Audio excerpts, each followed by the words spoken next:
What is up guys, welcome to a brand new video of Absolute Digital. In this video I will show you how you can delete your YouTube videos. So let's start this video by launching the YouTube Studio app. Prior to moving forward, let me tell you that you cannot do this from the YouTube app. You have to do it from the YouTube Studio app, and you can find it easily on Google Play Store and Apple App Store. When the app is launched, tap on the three bars on top left corner.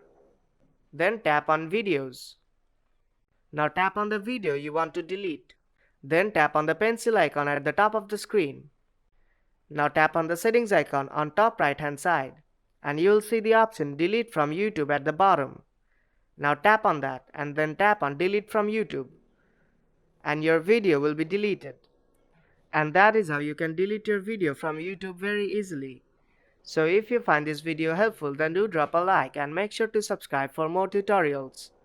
I will see you in the next one.